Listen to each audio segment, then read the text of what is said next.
ಬೆಳಗಿನ ಶುಭೋದಯಗಳು. ಈ ಕಾರ್ಯಕ್ರಮದಲ್ಲಿ ನನಗೆ ಒಂದು ಅವಕಾಶ ಮಾಡಿಕೊಟ್ಟಂತ ಸುಭಾಷ್ ಪತ್ರಿಯವರ ಆಶೀರ್ವಾದದೊಂದಿಗೆ ರಂಗನಾಥ್ ಗುರೂಜಿಯವರಿಗೂ, ನಾಗರಾಜ್ ಗುರೂಜಿಯವರಿಗೂ, ಮಹಾವತಾರ್ ಫೌಂಡೇಶನ್ ಸಮಸ್ತ ಮಾಸ್ಟರ್ಗಳಿಗೂ ವಂದಿಸುತ್ತಾ ಈ ಒಂದು ಅವಕಾಶವನ್ನ ತಮ್ಮ ಮುಂದೆ ಹಂಚಿಕೊಳ್ಳಿಕ್ಕೆ ನನಗೆ ಹರ್ಷ ಆಗ್ತದೆ. ಇಲ್ಲಿ ಅಂತ ಮಹಾನ್ ವ್ಯಕ್ತಿಗಳೆಲ್ಲ ಬಂದು ಜ್ಞಾನವನ್ನು ಈ ವೇದಿಕೆಯಲ್ಲಿ ಹಂಚಿಕೊಂಡು ಹೋಗಿದ್ದಾರೆ. ಆ ಒಂದು ಭಾಗವಾಗಿ ನನಗೆ ಇಂದು ಒಂದು ಸಣ್ಣ ಅವಕಾಶವನ್ನ ತಾವು ಕಲ್ಪಿಸ್ಕೊಟ್ಟಿದ್ದೀರಿ. ಅದಕ್ಕಾಗಿ ಧನ್ಯವಾದಗಳನ್ನ ಅರ್ಪಿಸ್ತಾ ಇದ್ದೀನಿ ಸರ್. ನನ್ನ ಹೆಸರು ಸಂಪತ್ ಕುಮಾರ್ ಅಂತ. ಮೊದಲಿಗೆ ಕಾರ್ಯಕ್ರಮ ಮಾಡೋ ಸಂಗೀತ ಥೆರಪಿನಲ್ಲಿ ಏನು ಅಂಶಗಳಿದಾವೆ ಅನ್ನೋದನ್ನ ಹಂಚ್ಕೊಳ್ಳಿಕ್ಕೆ ಇವತ್ತಿನ ಸಹ ನಂಗೆ ಅವಕಾಶ ಮಾಡಿಕೊಟ್ಟಿದ್ದೀರಾ. ಇಲ್ಲಿ ಒಂದು ಸಣ್ಣ ಪರಿಚಯ ಏನಪ್ಪಾ ಅಂತ ಹೇಳಿದ್ರೆ, ಸಂಗೀತ ಯಾಕೆ ಬೇಕು ಅದನ್ನೊಂದು ಕಿರು ಪರಿಚಯ ತಮಗೆ ಮಾಡ್ಕೊಳ್ಳಿ. ಸಂಗೀತ ಎಷ್ಟೋ ಜನಕ್ಕೆ ಗೊತ್ತೋ, ಕೇಳಿದ್ದೀರಿ, ನೋಡಿದ್ದೀರಿ, ಆನಂದಿಸಿದ್ದೀರಿ. ಆದ್ರೆ ಧ್ಯಾನಕ್ಕೂ ಮತ್ತೆ ಸಂಗೀತಕ್ಕೂ ಇರುವಂತ ಅವಿನಾಭಾವ ಸಂಬಂಧಗಳೇನು, ಯಾಕೆ ನಮ್ಗೆ ಆರೋಗ್ಯಕ್ಕೆ ಸಂಗೀತ ಯಾಕೆ ಇಷ್ಟು ಮುಖ್ಯ ಅನ್ನೋದ್ರ ಬಗ್ಗೆ ಇಲ್ಲಿ ಒಂದು ವಿಚಾರ ತಿಳ್ಕೊಬೇಕಾಗುತ್ತೆ. ಮೂಲವಾಗಿ ಸಂಗೀತ ಅಂದ್ರೆ ಏನು ಅನ್ನೋದ್ರ ಬಗ್ಗೆ ಎಷ್ಟೋ ಜನಕ್ಕೆ ಗೊತ್ತಿರುತ್ತೆ, ಆದ್ರೂ ಒಂದು ಕಿರು ಪರಿಚಯ ಮಾಡ್ಕೊಡ್ಬೇಕು ಅಂತ ಹೇಳ್ತಾ ಇದ್ದೀನಿ ಸರ್.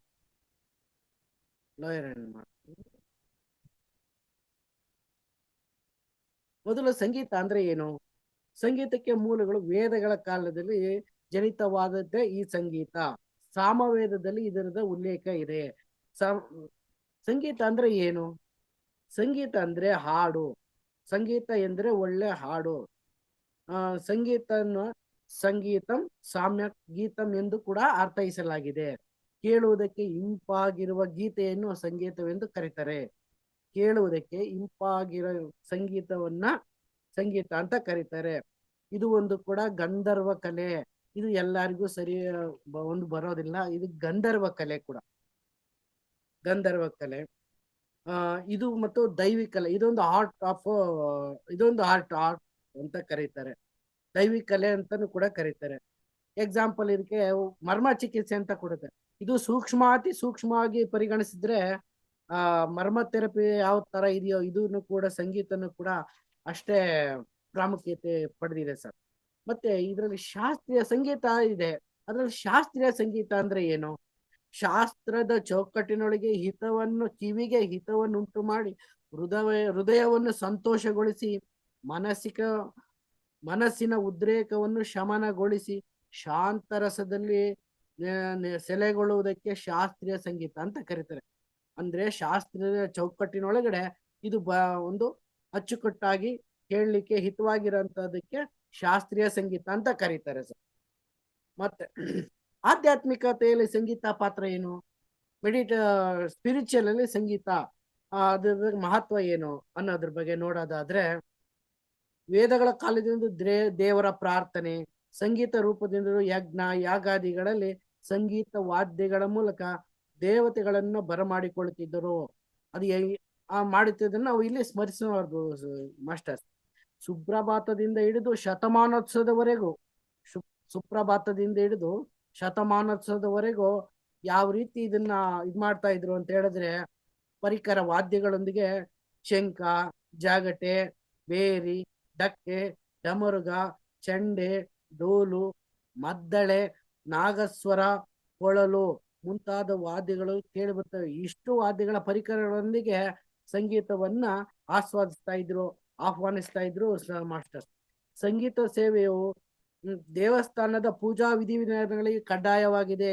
ನಮ್ಮ ಭಾರತೀಯ ಸಾಂಪ್ರದಾಯಿಕ ಪ್ರಕಾರ ಸನಾತನ ಧರ್ಮದಲ್ಲಿ ದೇವಾಲಯಗಳಲ್ಲಿ ಈ ವಾದ್ಯಗಳು ಕಡ್ಡಾಯವಾಗಿದೆ. ಪೂಜಾ ವಿಧಿವಿಧಾನಗಳಲ್ಲಿ ನೋಡಿರ್ಬೇಕು, ಚಂಡೆ, ಮದ್ದಳೆ ಈಗೆಲ್ಲ ಉಪಯೋಗಿಸ್ತಾರೆ.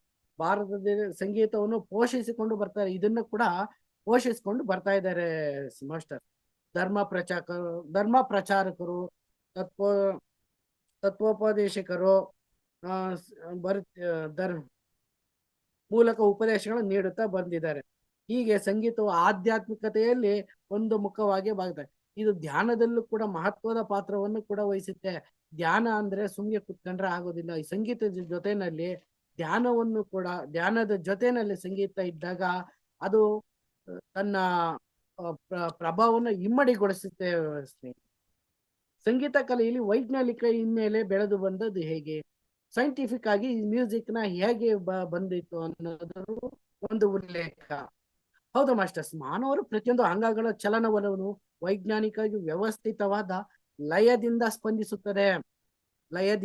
ಹೀಗೆ ಸಂಗೀತವು ಶಾರೀರಿಕ ಶರೀರಶಾಸ್ತ್ರ, ಭೌತಶಾಸ್ತ್ರ, ಗಣಿತಶಾಸ್ತ್ರ, ಮನೋವಿಜ್ಞಾನ ಶಾಸ್ತ್ರ ಮತ್ತು ಸಮಾಜಶಾಸ್ತ್ರಕ್ಕೆ ನಿಕಟವಾದ ಸಂಬಂಧವನ್ನು ಹೊಂದಿದೆ. ಈ ಎಲ್ಲಾ ಶಾಸ್ತ್ರಗಳಿಗೂ ಅವಿನಾಭಾವ ಸಂಬಂಧವನ್ನು ಹೊಂದಿದೆ. ಇದರದು ವೈಜ್ಞಾನಿಕ ಹಿನ್ನೆಲೆ ಹೀಗೆ ಬಂದಿದೆ ಸ್ನೇಹಿತರೆ. ಎಲ್ಲರೂ ಕೂಡ ಇದರಿಂದ ಬಂದಿದೆ. ಮೊದಲಿಗೆ ಹೇಳೋದಾದ್ರೆ ಶರೀರ ಶಾಸ್ತ್ರದಲ್ಲಿ ಸಂಗೀತಕ್ಕೆ ಸಂಬಂಧಪಟ್ಟ ಕೆಲವು ಅಂಶಗಳನ್ನು ನೋಡೋದಾದ್ರೆ, ಮಾನವನ ಶಾರೀರಿಕ ಬೆಳವಣಿಗೆಯಲ್ಲಿ ಸಂಗೀತದ ಪಾತ್ರ ಬಹಳ ಮುಖ್ಯ. ಹೆಂಗೆ ಸಂಗೀತ ಇದ್ರ ಇಂಪಾರ್ಟೆನ್ಸ್ ಇದೆ ಅನ್ನೋದ್ರ ಬಗ್ಗೆ ನೋಡೋದಾದ್ರೆ, ಆರೋಗ್ಯ ಬೆಳವಣಿಗೆಗಳು ಸುಲಭ, ಶ್ವಾಸಕೋಶಗಳ ಆರೋಗ್ಯ ಬೆಳವಣಿಗೆಗಳು. ಫಸ್ಟ್ ಲಂಗ್ಸ್ ಅಲ್ಲಿ ಚೆನ್ನಾಗಿ ಬೆಳವಣಿಗೆ ಡೆವಲಪ್ಮೆಂಟ್ ಆಗುತ್ತೆ. ಸಬಲವಾದ ಹೃದಯಕ್ಕೆ, ಗಟ್ಟಿ ಹೃದಯ ಬೇಕಲ್ವಾ, ಸಬಲವಾದ ಹೃದಯಕ್ಕೆ, ಸಮಸ್ಥಿತಿಯಲ್ಲಿರುವ ಮಾನಸಿಕ ಚೈತನ್ಯಕ್ಕೆ, ನರ ನಾಡಿಗಳ ವ್ಯವಸ್ಥಿತವಾದ ಚಲನೆಗೆ ಸಂಗೀತ ಅಭ್ಯಾಸವು ಸಹಕರಿಸುತ್ತದೆ. ಈ ಸಂಗೀತ ಅನ್ನೋದು ತುಂಬಾ ಹೆಲ್ಪ್ ಮಾಡ್ತದೆ. ದೈಹಿಕ ಮತ್ತು ಮಾನಸಿಕ ಆರೋಗ್ಯವನ್ನು ಹತೋಟಿಯಲ್ಲಿಡುತ್ತದೆ. ದೈಹಿಕವಾಗಿ, ಶಾರೀರಿಕವಾಗಿ ಆಗಿರ್ಬೋದು, ಭೌತಿಕವಾಗಿ ಆಗಿರ್ಬೋದು, ಆರೋಗ್ಯವನ್ನ ಹತೋಟಿ, ಕಂಟ್ರೋಲ್ ಅಲ್ಲಿ ಇಡುತ್ತೆ ಮಾಸ್ಟರ್ಸ್. ಇದು ಇಡಲು ಸಹಕಾರಿಯಾಗಿದೆ. ಇದು ಶರೀರಶಾಸ್ತ್ರದಲ್ಲಿ. ಭೌತಶಾಸ್ತ್ರದಲ್ಲಿ ನೋಡೋದಾದ್ರೆ, ಸಂಗೀತಕ್ಕೆ ಸಂಬಂಧಪಟ್ಟಂತೆ ನಾದವೇ ಮೂಲವಾದುದು. ನಾದೋತ್ಪತ್ತಿ ಸ್ವರಸ್ಥಾನ ಅಂತ ಇರುತ್ತೆ, ಸ್ಥಾಯಿಗಳು ಅಂತ ಇರುತ್ತೆ, ಸೂಕ್ಷ್ಮ ಶ್ರುತಿಗಳು ಅಂತ ಇರ್ತವೆ, ವಾದ್ಯಗಳ ರಚನೆ ಇರುತ್ತೆ, ವಾದ್ಯಗಳ ನಾದದ ಗುಣಮಟ್ಟ ಇರ್ತದೆ, ಕ್ವಾಲಿಟಿ ಆಫ್ ಇನ್ಸ್ಟ್ರೂಮೆಂಟ್ಸ್ ಇವು ಭೌತಶಾಸ್ತ್ರಕ್ಕೂ ಸಂಗೀತ ಶಾಸ್ತ್ರಕ್ಕೂ ಇರೋಂಥ ಸಂಬಂಧಗಳು ಮಾಸ್ಟರ್ಸ್. ಧ್ವನಿವರ್ಧಕ ಯಂತ್ರ, ಈ ಧ್ವನಿ ಮುದ್ರಣ ಯಂತ್ರ, ರೇಡಿಯೋ, ಟೇಪ್ ರೆಕಾರ್ಡ್, ಈ ಸಾಧನಗಳು ಭೌತಶಾಸ್ತ್ರಕ್ಕೆ ಸಂಬಂಧಪಟ್ಟವುಗಳಾಗಿದ್ದಾವೆ. ಇದಿಲ್ಲ ಅಂದ್ರೆ ಬರೀ ಕೇಳಕಾಲ, ಇದು ತರಂಗಗಳ ಮೂಲಕ ಹರಿದು ಬರುವಂತ ಒಂದು ವ್ಯವಸ್ಥೆ ಆಗಿರೋದ್ರಿಂದ ಭೌತಶಾಸ್ತ್ರದಲ್ಲಿ ಇಲ್ಲಿ ಉಲ್ಲೇಖ ಇದೆ ಮಾಸ್ಟರ್. ಮತ್ತೆ ಸಂಗೀತ ಶಾಸ್ತ್ರದಲ್ಲಿ ಮನೋವಿಜ್ಞಾನಕ್ಕೆ ಸಂಬಂಧಪಟ್ಟ ಕೆಲವು ಅಂಶ. ಇದು ಮಾನಸಿಕವಾಗಿ ತುಂಬಾ ಪ್ರಬಲವಾದಂತ ಅಂಶ. ಮನಸ್ಸಿನ ಸಂಗೀತ ಅನ್ನೋದು ಶಾರೀರಿಕ್ಕಿಂತ ಮಾನಸಿಕವಾಗಿ ಇಂಪಾರ್ಟೆಂಟ್ ಆಗತ್ತೆ ನೋಡು. ಮನಸ್ಸಿಗೆ ನೆಮ್ಮದಿ ನೀಡುವ ಕಲೆಗಳಲ್ಲಿ ಸಂಗೀತ ಒಂದು. ಮನಸ್ಸಿಗೆ ತುಂಬಾ ಪೀಸ್ಫುಲ್ ಮೈಂಡ್ ಬೇಕಂದ್ರೆ ಸಂಗೀತ ಕೇಳಲೇಬೇಕು ಮಾಸ್ಟರ್. ಮಾನಸಿಕ ಒತ್ತಡಗಳನ್ನು ಸಂಗೀತದ ಮೂಲಕ ಪರಿಹರಿಸುವ ಕ್ರಿಯೆಗಳು ಆಧ್ಯಾತ್ಮ ಪ್ರಯಾಣದಲ್ಲಿ ಅಧಿಕವಾಗಿ ನಡೆಯುತ್ತಿದ್ದಾವೆ. ಆಧ್ಯಾತ್ಮಿಕವಾಗಿ ಇದನ್ನ ಬಹಳ ಉಪಯೋಗಿಸ್ಕೊಳ್ತಾ ಇದ್ದಾರೆ. ಇದರಿಂದ ಮಾನಸಿಕ ಬೆಳವಣಿಗೆಗೆ ಪುಷ್ಟಿಕರವಾದ ಶಿಸ್ತು ಏರ್ಪಟ್ಟು ಒಂದು ಡಿಸಿಪ್ಲಿನ್ ಡೆವಲಪ್ ಆಗಿ ಜೀವನವು ಸುಖಮಯವಾಗಿರ್ತದೆ. ಲೈಫ್ ಈಸ್ ಬ್ಯೂಟಿಫುಲ್ ಆಗಿರುತ್ತೆ ಎಕ್ಸಾಂಪಲ್, ಈಗ ಬೇಕು ಅನ್ನೋದು ಯಾವುದು? ಮನಸ್ಸು. ಬೇಡ ಅನ್ನೋದು ಅದು ಕೂಡ ಮನಸ್ಸಿಗೆ. ಆ ಎರಡನ್ನು ಗೆಲ್ಲಬೇಕಾದ್ರೆ ಫಸ್ಟ್ ಮನಸ್ಸನ್ನ ಗೆಲ್ಲಬೇಕು ಮಾಸ್ಟರ್. ನಾವು ಏನಿದ್ದೀರಿ, ಮನಸ್ಸನ್ನ ಗೆಲ್ಲಬೇಕು, ಅವಾಗಲೇ ಇದೆಲ್ಲ ಸಿಗೋದು. ಸಂಗೀತದಲ್ಲಿ ಸಮಾಜಶಾಸ್ತ್ರ, ಸಮಾಜಶಾಸ್ತ್ರದ ಸಂಗೀತಕ್ಕೆ ಎಷ್ಟು ಇಂಪಾರ್ಟೆನ್ಸ್ ಇದೆ ಅಂತ. ಸಂಗೀತವು ಸಮಾಜಶಾಸ್ತ್ರದ ಅವಿಭಾಜ್ಯ ಕೂಡ ಅಂಗ. ಅದು ಒಂದು ಪಾರ್ಟ್ ಆಫ್ ಆರ್ಗನ್ ಮತ್ತು ಬಹು ಮುಖ್ಯವಾದದ್ದು. Very very important. ಇಲ್ಲಿ ಕೇಳಿ ಮಾಸ್ಟರ್ಸ್, ಇಲ್ಲಿ ಜಾತಿ, ಮತ, ಲಿಂಗ, ಅಂತಸ್ತು, ಭಾಷೆ, ಭೇದ ಭಾವಗಳಿಲ್ಲದೆ ಭಾವೈಕ್ಯವನ್ನು ಸಾಧಿಸುವ, ನಾವೆಲ್ಲರೂ ಒಂದೇ ಅನ್ನುವ ಅಂಶವನ್ನ ಸಾಧಿಸುವ ಕಲೆ ಇದು ಸಂಗೀತಕ್ಕೆ ಇದೆ ಮಾಸ್ಟರ್. ಸಮಾಜದ ವಿವಿಧ ಜನರು ಅಭಿರುಚಿಗೆ ತಕ್ಕಂತೆ ಆಯಾ ಸಮಾಜಕ್ಕೆ ಅನುಗುಣವಾಗಿ ಹಲವಾರು ಪ್ರಕಾರಗಳಲ್ಲಿ ಸಂಗೀತವು ಬೆಳೆಯುತ್ತಿದೆ. ಇದು ಅನಾದಿ ಕಾಲ, ಪುರಾತನ ಕಾಲದಿಂದಲೂ ಕೂಡ ಇದು ಪ್ರಸ್ತುತ ಇದೆ. ಉದಾಹರಣೆಗೆ ನೋಡೋದಾದ್ರೆ, ಸಂಗೀತ ಆಡಿ ಜನರು ಅಂದ್ರೆ ಕಾಡಲ್ಲಿರೋಂಥ ಜನ ಕಾಡಲ್ಲಿರೋ ಜನಕ್ಕೂ ಕೂಡ ಸಂಗೀತ ಗೊತ್ತಿದೆ. ಅದರಲ್ಲಿ ಯಾವ್ಯಾವ ಪ್ರಕಾರಗಳಿದಾವಪ್ಪ ಅಂತ ಹೇಳಿದ್ರೆ, ಜಾನಪದ ಗೀತೆ, ಭಾವಗೀತೆ, ಭಕ್ತಿಗೀತೆ, ವಚನಾಮೃತ, ತತ್ವೋಪದೇಶಗಳು, ರಂಗಗೀತೆಗಳು, ಪ್ರಕೃತಿ ಗೀತೆಗಳು, ಇನ್ನು ಅನೇಕ ಸ್ತರದ ಸ್ವರ ಗೀತೆಗಳು ಕೂಡ ನಮ್ಮನ್ನು ಉನ್ನತ ಲೋಕಕ್ಕೆ ಮುಕ್ತ ಆಧ್ಯಾತ್ಮಿಕ ಕಥೆಗೆ ಕೊಂಡೊಯ್ಯಲು ಇದು ಬಹಳ ಉಪಕಾರಿಯಾಗಿದೆ ಮಾಸ್ಟರ್. ಮತ್ತೆ ಇನ್ನು ಮುಂದೊಂದು ಒಂದು ವಿಚಾರ ಹೇಳ್ಬೇಕಂದ್ರೆ, ಸಂಗೀತಕ್ಕೆ ಯಾಕೆ ಇಷ್ಟು ಪ್ರಾಮುಖ್ಯತೆ, ಧ್ಯಾನಕ್ಕೂ ಮತ್ತು ಸಂಗೀತಕ್ಕೂ ಇರುವ ಅವಿನಾಭಾವ ಸಂಬಂಧ ಏನು?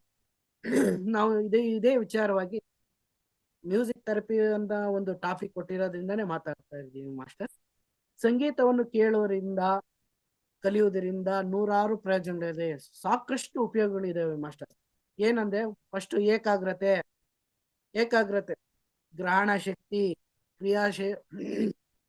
ಸ್ಮರಣ ಶಕ್ತಿ, ಚಿಂತನಾಶೀಲತೆ, ಸೃಜನಾಶೀಲತೆ ಹೆಚ್ಚುತ್ತದೆ.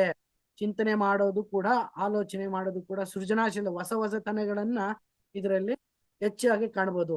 ಬೇರೆ ಬೇರೆ ವಿಷಯಗಳನ್ನು ಅಭ್ಯಾಸ ಮಾಡುವ ಉಂಟಾಗುವ ಬೇಸರ, ಇವಾಗ ಹಲವಾರು ವಿಚಾರಗಳನ್ನ ನಾವು ಪ್ರತಿನಿತ್ಯ ಕೇಳ್ತಿರ್ತೇವೆ, ನೋಡ್ತಿರ್ತೇವೆ.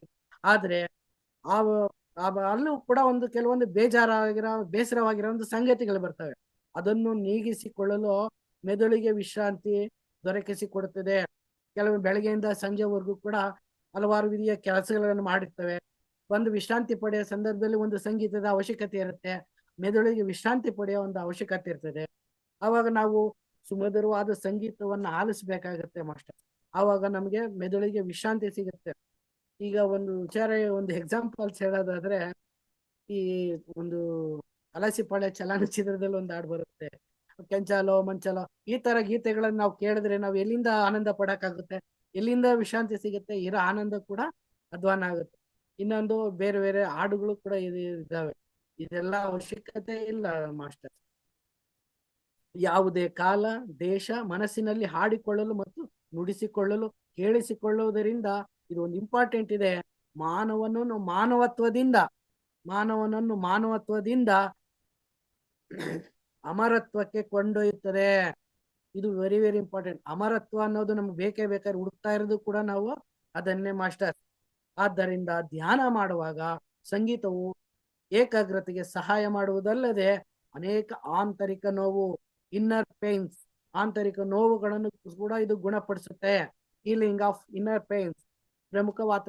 ನನಗೆ ಗೊತ್ತಿರೋ ಮಾಹಿತಿ ಪ್ರಕಾರ ಪತ್ರಿಜಿಯವರು ಸರ್ ಕೂಡ, ಮಹರ್ಷಿಗಳು ಕೂಡ ಒಂದು ಕೊಳಲು ನಾದವನ್ನ ಸ್ವತಂತ್ರವಾಗಿ ಅಭ್ಯಾಸ ಮಾಡಿ ಅವರು ಕೂಡ ಸಂಗೀತಗಾರರಾಗಿದ್ರು ಅಂತ ಕೇಳ್ಪಟ್ಟಿದ್ದೀನಿ. ಆ ಒಂದು ಪಿರಮಿಡ್ ನಲ್ಲಿ ಓಡಾಡುವಾಗ ಸಂದರ್ಭದಲ್ಲಿ ಆ ಪ್ರಕೃತಿ ಮಧ್ಯದಲ್ಲಿ ಆ ಕೊಳಲು ನಾದವನ್ನ ಆಲಿಸಿಕೊಂಡು ನಡಿಗೆ ಮಾಡುವಂತ ಸಮಯದಲ್ಲಿ ಕೂಡ ಮನಸ್ಸು ಉಲ್ಲಾಸಗೊಳ್ಳುತ್ತೆ ಮಾಸ್ಟರ್. ನೀವು ಹೋಗಿ ಪಿರಮಿಡ್ ಅಲ್ಲಿ ಕೂಡ ನೋಡಿದಾಗ ನಿಮ್ಗೂ ಕೂಡ ಅರ್ಥ ಆಗ್ಬೋದು ಅಂತ ಗೊತ್ತಿದೆ ಅನ್ಸುತ್ತೆ. ಮತ್ತೆ ಸಂಗೀತದ ಬಗ್ಗೆ ಯಾರು ಏನ್ ಹೇಳಿದ್ದಾರೆ, ಮೊದಲು ಅನಾದಿ ಕಾಲದಿಂದಲೂ ಯಾರು ಏನಿದೆ ಅಂದ್ರೆ ಇದೊಂದು ಉಲ್ಲೇಖ ಇದೆ ಮಾಸ್ಟರ್. ಆಯುರ್ವೇದದಲ್ಲಿ 3 ಗ್ರಂಥಗಳಿವೆ. ಒಂದು ಸುಶ್ರುತ ಸಂಹಿತೆ, ಚರಕ ಸಂಹಿತೆ, ಅಷ್ಟಾಂಗ ಸಂಗ್ರಹ. ನಮ್ಮ ದೇಶದಲ್ಲಿ ಈ 3 ಸುಶ್ರುತ ಸಂಹಿತೆ, ಚರಕ ಸಂಹಿತೆ, ಅಷ್ಟಾಂಗ ಸಂಗ್ರಹ ನಮ್ಮ ದೇಶದಲ್ಲಿ ಪ್ರಧಾನವಾಗಿ ರಾಗ ಚಿಕಿತ್ಸೆಯನ್ನು ಬಳಸಲಾಗುತ್ತಿದೆ. ರಾಗ ಚಿಕಿತ್ಸೆ ಮೂಲಕ ನಾವು ಹೇಗೆ ರೋಗಗಳನ್ನ ಗುಣಪಡಿಸಬಹುದು ಅನ್ನೋದ್ರ ಬಗ್ಗೆ ಉಲ್ಲೇಖ. ಧ್ವನಿ, ಶಬ್ದ ಇದರಂತೆ ಸಂಪೂರ್ಣ ವಿಶ್ವ ಆಪರೇಟ್ ಆಗುತ್ತದೆ. ನಮ್ದು ವೇವ್ಸ್ ಏನಿದೆ, ತರಂಗಗಳ ಮೂಲಕ, ಅದಕ್ಕೆ ಏನ್ ಹೇಳ್ತಾರೆ, ಎಲೆಕ್ಟ್ರೋಮ್ಯಾಗ್ನೆಟಿಕ್ ವೇವ್ಸ್, ಸೌಂಡ್ ಫ್ರೀಕ್ವೆನ್ಸಿ. ಅದು ಏನಾಗುತ್ತೆ, ನಾವ್ ಹೆಂಗ ಅದು ಬರುತ್ತೆ ಆ ರೀತಿ ನಮ್ಮ ದೇಹನೂ ಕೂಡ ರಿಯಾಕ್ಟ್ ಮಾಡುತ್ತೆ ಮಾಸ್ಟರ್. ಅದಕ್ಕೆ ನಮ್ಮ ಋಷಿ ಮುನಿಗಳು ಸಾವಿರಾರು ವರ್ಷಗಳ ಹಿಂದೆ ಶಾಸ್ತ್ರೀಯ ಸಂಗೀತದಲ್ಲಿ ಈ ಸಂಗೀತದ ಮಹತ್ವವನ್ನು ತಿಳಿಸ್ಕೊಟ್ಟಿದ್ದಾರೆ. ಅದರಲ್ಲಿ ಸುಶ್ರುತ ಮಹರ್ಷಿಗಳು ಇವರು ಹೋಮದಿಂದ ಹೊರಬರಲು ರೋಗಿಗಳಿಗೆ ರಾಗ ಚಿಕಿತ್ಸೆಯನ್ನು ನೀಡುತ್ತಿದ್ದರು. ಅವಾಗ್ಲೇ ರಾಗ ಚಿಕಿತ್ಸೆಯಿಂದ ರೋಗಗಳನ್ನು ವಾಸಿ ಮಾಡ್ತಾ ಇದ್ರು ಮಾಸ್ಟರ್. ನಮ್ಮ ದೇಹದಲ್ಲಿ ವಿವಿಧ ಬದಲಾವಣೆಗಳಾಗಿರ್ತವೆ, ಬೇರೆ ಬೇರೆ ರೀತಿ ಬದಲಾವಣೆ ಇರ್ತವೆ. ಮತ್ತೆ ಮೆದುಳಿನ 2 ಭಾಗಗಳು ಕೂಡ ಆಕ್ಟಿವೇಟ್ ಆಗುತ್ತೆ. ಈ ಸಂಗೀತ ಕೇಳೋದ್ರಿಂದ ಮೆದುಳಿನ 2 ಭಾಗಗಳು ಕೂಡ ಆಕ್ಟಿವೇಟ್ ಆಗುತ್ತೆ. ಅಲ್ಜಿಮರ್ ಪ್ರಭಾವ ಕಡಿಮೆ ಮಾಡ್ತದೆ. ಅಲ್ಜಿಮರ್ ಅನ್ನೋದು ಕೂಡ ಇದು ಕಡಿಮೆ ಮಾಡುತ್ತೆ. ಇದರಲ್ಲಿ ಡೋಪಮೈನ್ ಹಾರ್ಮೋನ್ ಬಿಡುಗಡೆಗೊಳಿಸುತ್ತದೆ. ಇದು ಫೀಲ್ ಗುಡ್ ಹಾರ್ಮೋನ್. ಇದು ಗುಡ್ ಹಾರ್ಮೋನ್ ಆಗಿದೆ. ಒತ್ತಡವನ್ನು ನಿವಾರಿಸುತ್ತದೆ, ಸ್ಟ್ರೆಸ್ ನ ಕಡಿಮೆ ಮಾಡುತ್ತೆ ಮಾಸ್ಟರ್. ನಿದ್ರೆಯನ್ನು ಚೆನ್ನಾಗಿ ತರಿಸುತ್ತದೆ. ನಾವು ನಿದ್ದೆ ಮಾಡ್ಬೇಕಾದ್ರೆ ಸಂಗೀತ ಕೇಳಿದ್ರೆ ನಿದ್ದೆ ಕೂಡ ಚೆನ್ನಾಗಿ ತರಿಸುತ್ತೆ. ಮಧುಮೇಹವನ್ನು ನಿಯಂತ್ರಣದಲ್ಲಿ ಇಡುತ್ತದೆ. ಮಧುಮೇಹ ಈಗ ಪ್ರಪಂಚದಾದ್ಯಂತ ಇರೋ ಒಂದು ಅತ್ಯಂತ ದೊಡ್ಡ ಒಂದು ರೋಗ ಅಂತ ಹೇಳಿದ್ರೆ, ಕಾಯಿಲೆ ಅಂತ ಹೇಳಿ ಅದು ಮಧುಮೇಹ ಆಗಿದೆ ಫ್ರೆಂಡ್. ಇದು ದೇಶ ಎಲ್ಲೇ ಮೀರಿ ಕೂಡ ಇದು ಇದರ ಪ್ರಭಾವ ಹೆಚ್ಚಾಗಿದೆ. ಇಮ್ಯುನಿಟಿ ಪವರ್ ಇದು ಬೇಕೇ ಬೇಕಾಗಿದೆ. ರೋಗ ನಿರೋಧಕ ಶಕ್ತಿಯನ್ನು ಕೂಡ ಇದು ಹೆಚ್ಚಿಸುತ್ತೆ. ಸಂಶೋಧನೆಗಳ ಪ್ರಕಾರ ಸಂಗೀತದಿಂದ LDL ಕೆಟ್ಟ ಕೊಲೆಸ್ಟ್ರಾಲ್ ಕೂಡ ಕಡಿಮೆ ಆಗುತ್ತೆ. ನೋಡಿ, ಇದರಲ್ಲಿ ಕೆಟ್ಟ ಕೊಲೆಸ್ಟ್ರಾಲ್ ಕೂಡ ಕಡಿಮೆ ಆಗುತ್ತೆ ಮಾಸ್ಟರ್. HDL ಅಂದ್ರೆ ಗುಡ್ ಕೊಲೆಸ್ಟ್ರಾಲ್, ನಮ್ಮ ದೇಹದಲ್ಲಿ ಗುಡ್ ಕೊಲೆಸ್ಟ್ರಾಲ್ ಕೂಡ ಇದೆ, ಇದು ಕೂಡ ಹೆಚ್ಚು ಮಾಡುತ್ತೆ. ಮಲಬದ್ಧತೆಯನ್ನು ನಿವಾರಿಸುತ್ತೆ. ಕಾನ್ಸ್ಟಿಪೇಷನ್ ಅಂತ ಕರೀತಾರೆ. ಮಲಬದ್ಧತೆಯನ್ನು ಕೂಡ ಇದು ನಿವಾರಿಸುತ್ತೆ. ನಮ್ಮ ದೇಹದಲ್ಲಿರುವ ಅಸಿಡಿಟಿಯನ್ನು ನಿವಾರಿಸುತ್ತದೆ. ಈಗ ನೋಡ್ಬೇಕು, ಏನಾದ್ರೂ ತಿಂದ್ರು ಕೂಡ ಮಾಡಿದ್ರು ಕೂಡ ಅಸಿಡಿಟಿ ಅಂತ ಇರ್ತಾರೆ. ಇದು ಕೂಡ ಕಡಿಮೆ ಮಾಡುತ್ತೆ ಮಾಸ್ಟರ್. ಈ ರೀತಿಯಾಗಿ ಒಂದೊಂದು ರಾಗವು ಒಂದೊಂದು ಸಮಸ್ಯೆಯನ್ನ ಗುಣಪಡಿಸಲು ಇದು ಸಹಾಯ ಮಾಡ್ತದೆ. ಹಾಗೇನೆ ಇನ್ನೊಬ್ರು ಏನ್ ಹೇಳಿದ್ದಾರೆ ಅಂದ್ರೆ, ಹಾಗೆ ಯೂನಿವರ್ಸಿಟಿ ಆಫ್ ಹೈದರಾಬಾದ್ ನಲ್ಲಿ ಸಂಸ್ಕೃತ ವಿಭಾಗದ ಸಂಸ್ಕೃತ ವಿಭಾಗದ HOD ಡಿಪಾರ್ಟ್ಮೆಂಟ್ ಆದ ಪ್ರೊಫೆಸರ್ JSR ಪ್ರಸಾದ್ ಅವರ ಮೇಲ್ವಿಚಾರಣೆಯಲ್ಲಿ, ಅವರ ಮಾನಿಟರ್ ನಲ್ಲಿ ಒಬ್ರು ಸಂಶೋಧಕರಿದ್ದಾರೆ ಮಾಸ್ಟರ್. ಅವರ ಹೆಸರು ಅಭಿಲಾಲ್ ಗಂಗೋಪಾಧ್ಯಾಯ. ಅವರ ರಾಗ ಚಿಕಿತ್ಸೆಯ ಮೇಲೆ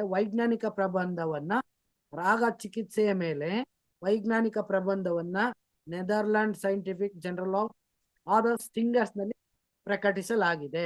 ಅಲ್ಲಿ ಕೂಡ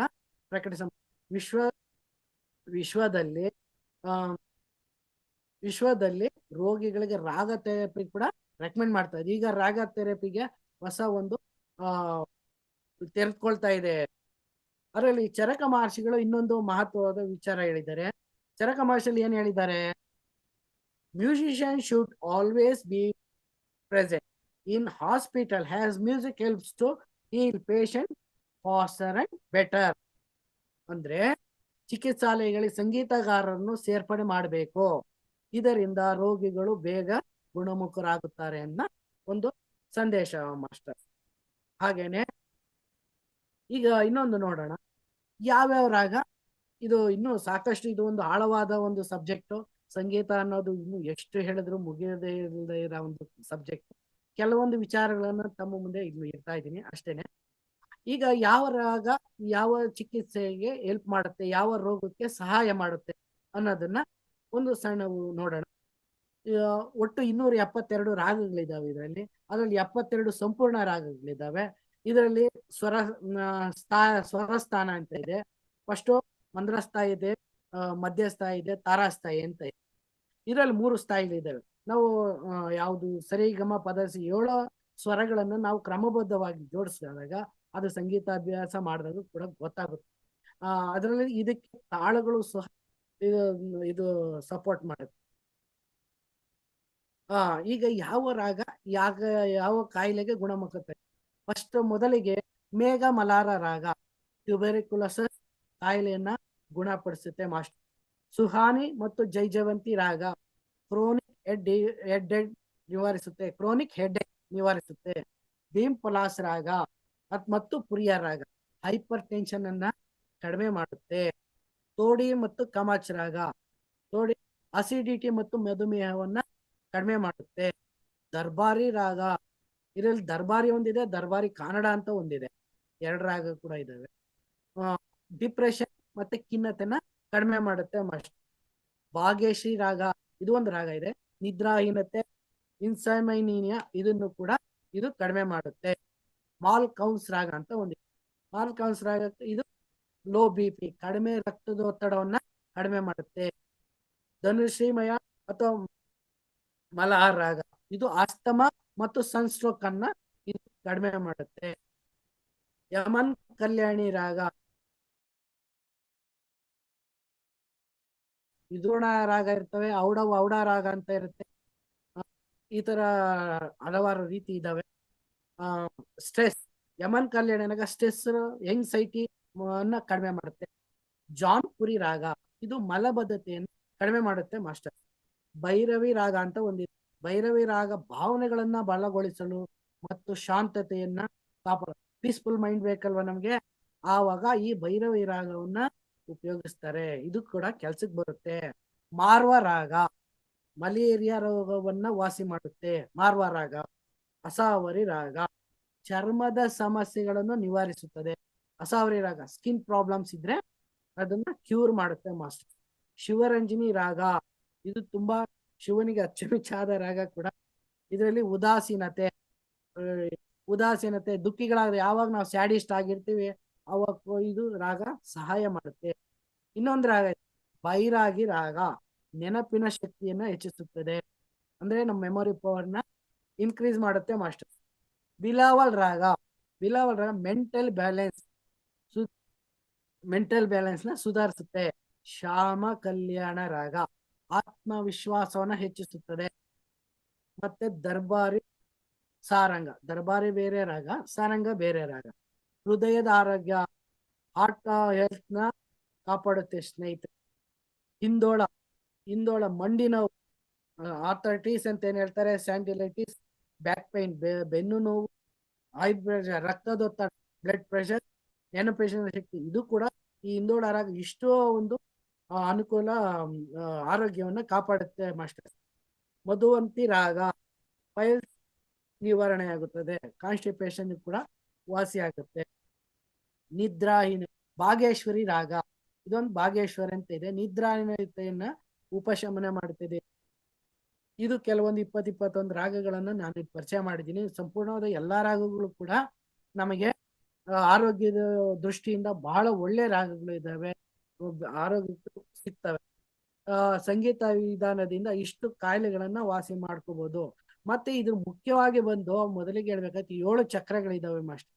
7 ಚಕ್ರಗಳಲ್ಲಿ ಮೊದಲು ಮೂಲಾಧಾರದಿಂದ ಸ್ಟಾರ್ಟ್ ಆಗಿ ಸರಿ ಗ ಮ ಪ ದ ನಿ ಸ ಸರಿಗಮ ಈ ಸಪ್ತ ಸ್ವರಗಳು ಏನಿದಾವೆ ಫಸ್ಟ್ ಮೂಲಾಧಾರ, ಸ್ವಾಧಿಷ್ಠಾನ, ಅನಾಹತ ಚಕ್ರ, ವಿಶುದ್ಧಿ, ಆಜ್ಞಾ ಚಕ್ರ ಮತ್ತೆ ಕೊನೆಗೆ ಸಹಸ್ರ. ಈ ಇಲ್ಲಿ ಸರಿಗಮ ಪದನಿಸ ಇದಕ್ಕೆ ಕೂಡ ನೇರವಾದ ಸಂಪರ್ಕ ಇದೆ. ಈ ಯಾವಾಗ ಚಕ್ರಗಳು ತುಂಬಾ ಆಕ್ಟಿವೇಟ್ ಆಗಿರ್ತವೆ, ಕೆಲಸ ತನ್ನಷ್ಟು ತಾನು ಮಾಡ್ತಾ ಇರ್ತವೆ, ಆಗ ನಾವು ಸಂಪೂರ್ಣವಾದ ಆರೋಗ್ಯವನ್ನ ನಾವು ಪಡ್ಕೊಬಹುದು ಮಾಸ್ಟರ್. ಇದು ಇಂದಿನ ಸಂಗೀತ ಥೆರಪಿನಲ್ಲಿ ಇದು ಸಣ್ಣದ ಒಂದು ವಿಚಾರ. ಮತ್ತೆ ಇನ್ನು ಇದರ ಮೇಲೆ ಅನೇಕ ಸಂಶೋಧನೆಗಳು ಕೂಡ ನಡೀತಾ ಇದ್ದಾವೆ. ಇದು ಕೂಡ ನವರಸಗಳಲ್ಲೂ 9 ರಸ ಇದೆಯಲ್ಲ, 9 ರಸಗಳಲ್ಲಿ ಸಂಗೀತನೂ ಕೂಡ ಒಂದು ಪ್ರಧಾನವಾದ ರಸ ಮಾಸ್ಟರ್.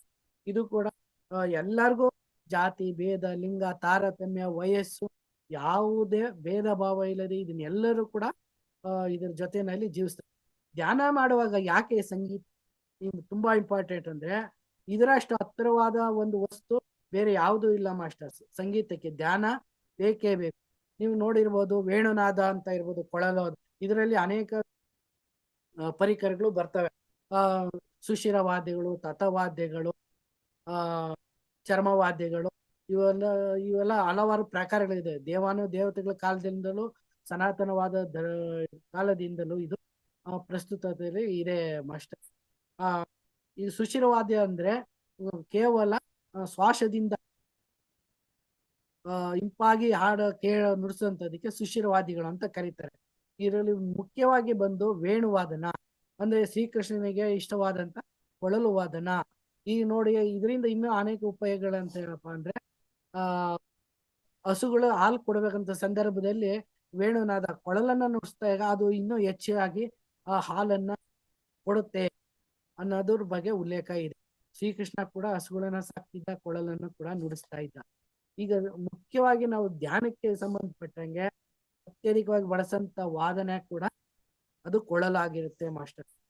ಇದು ಸುಶ್ರಾವಾಗಿ ಹಾಡುವಾಗ ನಮ್ಮ ಮನಸ್ಸು ಆಧ್ಯಾತ್ಮಿಕತೆಯಲ್ಲಿ ಹೋಗಿ ಉನ್ನತವಾದ ಲೋಕಕ್ಕೆ ಕರ್ಕೊಂಡು ಹೋಗ್ಬಿಡುತ್ತೆ ಮಾಸ್ಟರ್ ನಮ್ನೆಲ್ಲ. ಅದಕ್ಕೂ ಇದು ತುಂಬಾ ಅವಿನಾಭಾವ ಸಂಬಂಧ ಇದೆ. ಇದೊಂದಿತ್ತು ಅಂದ್ರೆ ನಮ್ಗೆ ಯಾವುದೇ ಔಷಧಿಗಳ ಅವಶ್ಯಕತೆ ಇಲ್ಲ ಮಾಸ್ಟರ್. ಯಾವುದೇಗಳ ಔಷಧಿಗಳ ಅವಶ್ಯಕತೆ ಇಲ್ಲ, ಯಾರ ಸ್ನೇಹಿತರ ಅವಶ್ಯಕತೆ ಇಲ್ಲ. ಸಂಗೀತ ಒಂದಿತ್ತು ಅಂದ್ರೆ ಜೊತೆನಲ್ಲಿ ನೀವು ಎಲ್ಲಿಗೆ ಬೇಕಾದ್ರೂ ಪ್ರಯಾಣ ಮಾಡ್ಬೋದು ಮಾಸ್ಟರ್. ಹುಟ್ಟಿನಿಂದ ಹಿಡಿದು ಮರಣಿಸುವ ತನಕ ಇದರ ಪ್ರಭಾವ ಎಲ್ಲೂ ತಪ್ಪೋದಿಲ್ಲ ಮಾಸ್ಟರ್. ಈ ಅಂತ ಹೇಳ್ತಾ ಇನ್ನೂ ಹಲವಾರು ವಿಚಾರಗಳಿದೆ. ಇದು ಒಂದು ಸಮುದ್ರ ತರ ಸಮುದ್ರ ತರದ ಒಂದು ಹನಿ ತರ ನಾವು ತಗೊಂಡಿದ್ದೀವಿ. ಈ ಮಹಾತಾರ್ ಫೌಂಡೇಶನ್ ನಲ್ಲಿ ನನಗೆ ಈ ಸಂಗೀತ ಥೆರಪಿಗೆ ಒಂದು ಅವಕಾಶ ಕೊಟ್ಟದಂತ ಸನ್ಮಾನ್ಯ ಶ್ರೀ ರಂಗನಾಥ್ ಗುರೂಜಿ, ನಾಗರಾಜ್, ಇಲ್ಲಿ ಕೇಳತಕ್ಕಂತ ಎಲ್ಲ ನನ್ನ ಪಿರಮಿಡ್ ಮಾಸ್ಟರ್ಸ್ಗೂ ಧನ್ಯವಾದಗಳನ್ನು ಹೇಳುತ್ತಾ ಈ ಒಂದು ಹಂಚಿಕೆ ಮಾಡ್ಕೊಡೋದಕ್ಕೆ ಅವಕಾಶ ಕೊಟ್ಟಿದ್ದಕ್ಕೆ ತುಂಬಾ ಧನ್ಯವಾದಗಳು. ಹಾಗೂ ಅಶ್ವಿನಿ ಮೇಡಮ್ ಇದೊಂದು ಅವಕಾಶ ಕೊಟ್ಟಿದ್ದ ಇಲ್ಲಿ ಹಲವಾರು ಮನೋರಮಾ ಮೇಡಮ್ ಅಂತ ತುಂಬಾ ಮಹಾನ್ ಜ್ಞಾನಿಗಳು ಬಂದು ಜ್ಞಾನವನ್ನು ಹಂಚುವಾಗಿದ್ದಾರೆ. ಅವ್ರಿಗೂ ಕೂಡ ವಂದನೆಗಳನ್ನು ತಿಳಿಸ್ತಾ ನಮ್ಗೆ ಧನ್ಯವಾದಗಳನ್ನ ಏನಾದ್ರೂ ಒಂದು ಎರಡು ತೊದಲು ನುಡಿಗಳನ್ನ ಹೇಳಿದ್ರೆ ದಯವಿಟ್ಟು ಕ್ಷಮಿಸಬೇಕು. ಇನ್ನು ಹಲವಾರು ಉದಾಹರಣೆಗಳಿದ್ವು. ನಂತರ ಇನ್ನೊಂದು ಅವಕಾಶ ನೀಡಿದಂತ ಸಂದರ್ಭದಲ್ಲಿ ಅವೆಲ್ಲ ಇನ್ನೂ ಪ್ರಾಮುಖ್ಯವಾಗಿ ಉಲ್ಲೇಖ ಮಾಡ್ತೇನೆ ಅಂತ ಹೇಳ್ತಾ ಧನ್ಯವಾದಗಳನ್ನ ತಿಳಿಸ್ತೇನೆ.